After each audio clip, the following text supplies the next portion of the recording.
Hello student, आज की इस वीडियो में हम लोग डिस्कस कर रहे हैं मैथ्स का चैप्टर नंबर 9 जिसका नेम है एप्लीकेशंस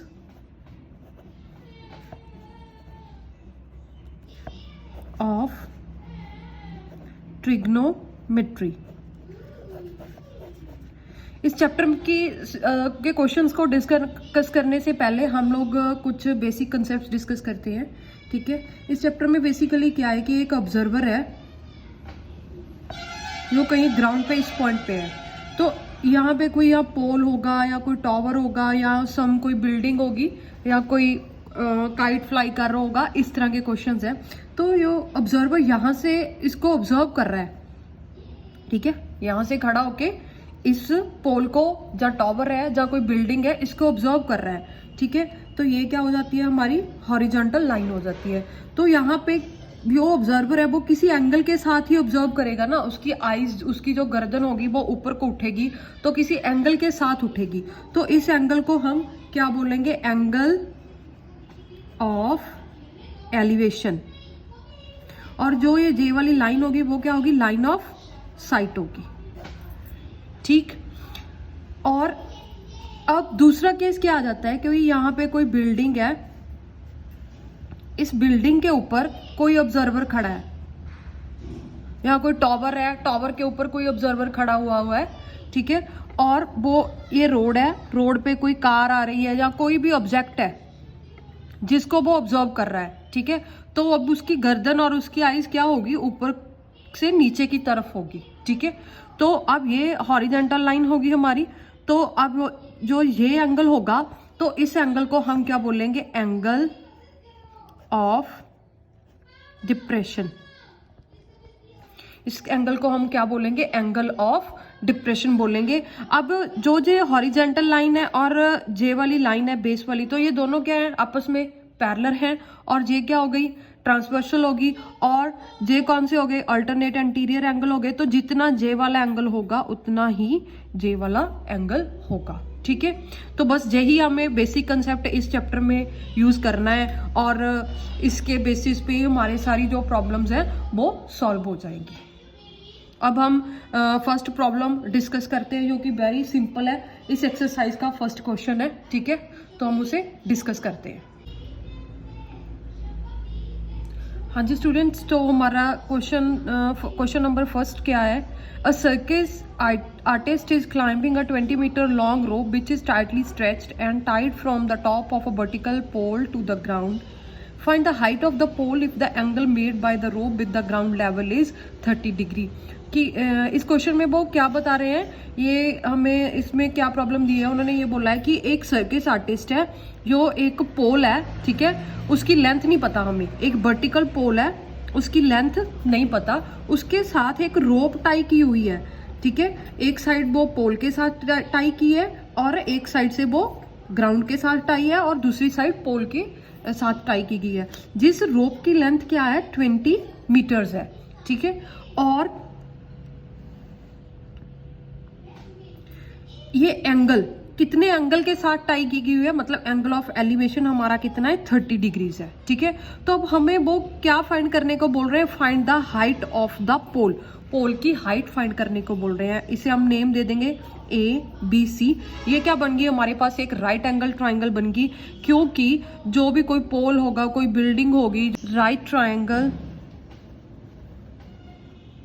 ए बी सी, इसमें हम क्या लेने वाले हैं, एक तो ये वाली हमें फाइंड करनी है, दूसरा जे हमें गिवन है। ठीक है, इसमें हमें दो चीजें लेनी है, जो गिवन है और जो हमें फाइंड करना है। तो अब हमें फाइंड क्या करना है, परपेंडिकुलर डिस्टेंस, और गिवन हमें क्या है, हाइपोटेनस। परपेंडिकुलर अपॉन हाइपोटेनस क्या होता है बेटा, क्या होता है, साइन थीटा होता है। तो इस केस में क्या आ जाएगा हमारे पास, sine 30 is equals to perpendicular, इसकी वैल्यू क्या है हमारे पास, परपेंडिकुलर क्या है, ए बी अपॉन ए सी। ठीक है, साइन 30 की वैल्यू कितनी होती है हमारे पास, 1/2 होती है साइन 30 की वैल्यू, और ए बी की वैल्यू क्या है, एच है, और ए सी की क्या है, 20 है। सो अब हम इसे क्रॉस मल्टीप्लाई कर देंगे, क्या आएगा हमारे पास, 2h is equals to 20, h is equals to 20/2, h कितनी आ गई हमारी 10 मीटर। तो अब हमारी हाइट ऑफ पोल क्या आ गई, 10 मीटर आ गई, जिस पोल के साथ। हाँ जी स्टूडेंट्स, क्वेश्चन नंबर 2 में क्या प्रॉब्लम दी है उन्होंने हमें, इन्होंने कहा कि a tree breaks down due to storm and broken parts bend so that the top of the tree touches the ground making an angle 30 degree with it. The distance between the foot of the tree at the point where the top touches the ground is 8 meter. Find the height of the tree. इस problem में क्या बोल रहे हैं, इस problem में ये बोल रहे हैं कि एक ट्री है,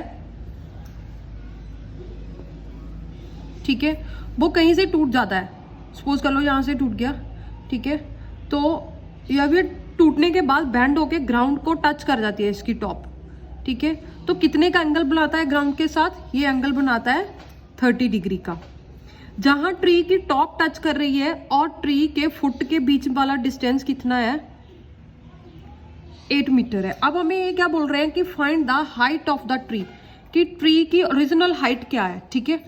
अब ये क्या है रजे, जितना ट्री जहां से ब्रोक डाउन होगा, ठीक है, वही नीचे को टच करेगा, उतना इधर को होगा। इसका मतलब जो ये एल, इसको हम ले लेते हैं, इसको भी एल ले लेते हैं, जितना ये डिस्टेंस है उतना ही ये होगा, ठीक है। और अब हम हाइट ऑफ ट्री कैसे फाइंड करेंगे, ठीक है, दिस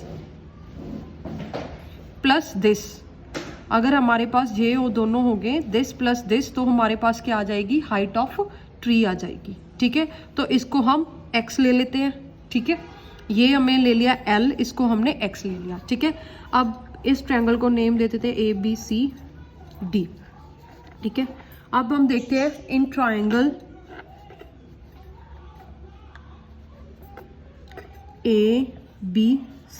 ABC ट्रायंगल ले रहे हैं, उसमें पहले मैं ये ले रही हूँ परपेंडिकुलर अपॉन बेस। क्या ले रही हूँ मैं, perpendicular upon base. Perpendicular upon base हमारे पास क्या होता है, tan थीटा होता है, tan theta is equals to perpendicular upon base होता है, ठीक है। अब नेक्स्ट मेरे पास क्या आएगा, tan की वैल्यू कितनी दी है मुझे, tan 30 degree is equals to x upon 8। तो tan 30 की वैल्यू कितनी होती है हमारे पास, tan 30 की वैल्यू होती है हमारे पास 1 अपॉन √3। tan 30 की वैल्यू क्या आएगी हमारे पास, 1 upon √3 is equals to x upon 8, ठीक है।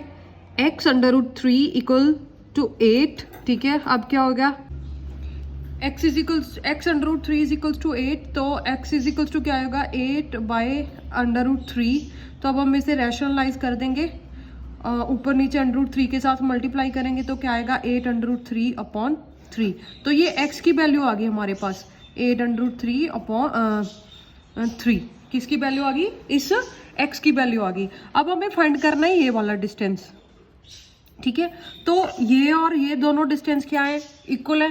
तो अब हम लेंगे हाइपोटेन्यूस और बेस, ठीक है। अब हम क्या लेंगे, बेस और हाइपोटेन्यूस, ठीक है। तो बेस अपॉन हाइपोटेन्यूस क्या होता है, कॉस थीटा होता है, cos theta is equals to base upon hypotenuse. तो हमारे पास क्या आएगा, cos 30 degree is equals to क्या होगा हमारे पास, हमारा बेस कितना है 8 और ये कितना है L। तो कॉस 30 की वैल्यू क्या होती है, कॉस 30 की वैल्यू होती है √3 अपॉन 2 इक्वल्स टू क्या हो गया हमारे पास 8 अपॉन L। अब हम इसे क्रॉस मल्टीप्लाई कर देंगे, तो इसे क्रॉस मल्टीप्लाई करने के बाद हमारे पास क्या आएगा, √3L इक्वल्स टू 16।